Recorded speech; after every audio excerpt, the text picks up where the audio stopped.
Pemerintah memperluas proyek food estate di Papua Selatan. Tanpa tata kelola, kehancuran lingkungan hanya soal waktu.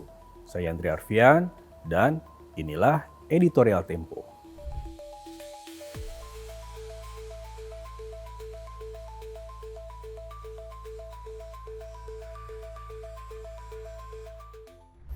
Tata kelola adalah barang langka di Indonesia. Di era pemerintahan Prabowo Subianto, transparansi dan akuntabilitas digerus oleh konflik kepentingan yang kian kasat mata. Proyek food estate di Papua Selatan salah satu contohnya. Alih-alih menghentikan proyek lumbung pangan yang terbukti berkali-kali gagal, pemerintah menggunakan segala cara mulai dari mengutak-atik aturan hingga mengerahkan tentara agar salah satu program unggulan Prabowo itu melaju. Berada di Merauke seluas 2,29 juta hektar, proyek strategis nasional itu diklaim pemerintah bakal mewujudkan swasembada beras pada 2027, serta memenuhi kebutuhan gula dan bioetanol setahun kemudian. Pengusaha asal Kalimantan Selatan, Andi Syamsuddin Arsyad alias Haji Isam, digandeng untuk membuka lahan. Pada Juli 2024, ia mendatangkan 2.000 ekskavator asal Cina senilai 4 triliun rupiah ke Kampung Wanam, Kabupaten Merauke, Papua Selatan. Ketika itu belum jelas benar skema pembiayaannya, apakah murni swasta atau menggunakan anggaran negara, mengingat pemerintahan Prabowo belum resmi terbentuk. Tidak ada makan siang gratis. Berdalih mempercepat pendanaan swasembada pangan, Lembaga Kebijakan Pengadaan Barang dan Jasa Pemerintah menerbitkan Peraturan Nomor 3 Tahun 2025.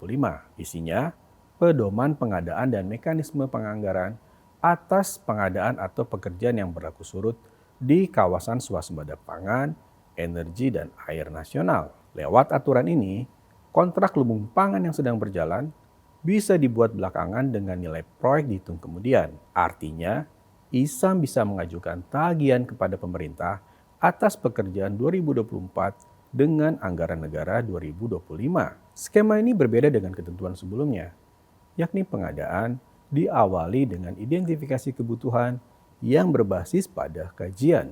Dari pekerjaan awal 7 triliun rupiah di Wanam, pemerintah sudah mencairkan 1 triliun rupiah untuk pembangunan jalan dan fasilitas pendukung cetak sawah lainnya. Menteri Koordinator Pangan Zulkifli Hasan kemudian memperluas mega proyek di Merauke hingga ke Kabupaten Bovendigul, Mapi, dan Asmat. Untuk mewujudkan mimpi Prabowo mempercepat pencapaian swasembada pangan, energi, dan air, Menteri Kehutanan Raja Juli Antoni menerbitkan surat keputusan nomor 591 tahun 2025 yang mengubah peruntukan kawasan hutan seluas 489,94 ribu hektar di Papua Selatan menjadi area penggunaan lain. Sebagian besar hak guna usaha sudah terbit. Isam ditengarai mendapatkan jatah HGU buat perkebunan sawit di dekat distrik Muting. Bukan hanya berupa cetak sawah dan perkebunan tebu, proyek ini hendak membuka perkebunan sawit seluas 426.000 hektar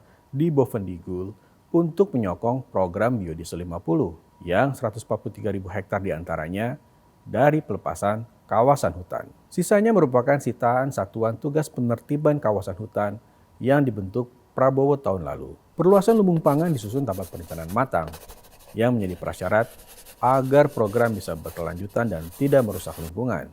Kementerian Perencanaan Pembangunan Nasional atau Badan Perencanaan Pembangunan Nasional belum menyusun peta jalan proyek strategis nasional swasembada pangan. Sementara itu, sinkronisasi draft rencana tata ruang wilayah Papua Selatan dikebut dalam 1 bulan. Minim pelibatan masyarakat adat, perubahan tata ruang ini bisa memperluas konflik agraria. Meski sudah ditetapkan sebagai pelaksana cetak sawah, PT Agrinas Pangan Nusantara enggan menggarap lahan karena penunjukan itu belum berpayung hukum. Begitu pula PT Agrinas Palma Nusantara sebagai pelaksana perkebunan sawit. Proyek food estate era Prabowo seperti memutar lagu lama. Kajian lingkungan hidup strategis yang siogianya dibuat untuk menelaah daya dukung dan daya tampung lingkungan, serta komoditas dan lahan yang cocok untuk tujuan penanaman, justru baru disusun setelah pemerintah menetapkan lokasi. Akibatnya, proyek sawah percontohan tak bisa ditanami padi karena ketidakcocokan lahan. Investigasi Tempo menemukan 4 bidang sawah di Wanam yang dibangun pemerintah sejak setahun lalu kini terbengkalai tanpa kriteria dan studi kelayakan yang memadai. Proyek lumbung pangan mudah memicu wasangka sebagai ajang bagi-bagi kue dan balas budi buah segelintir pengusaha yang dekat dengan istana.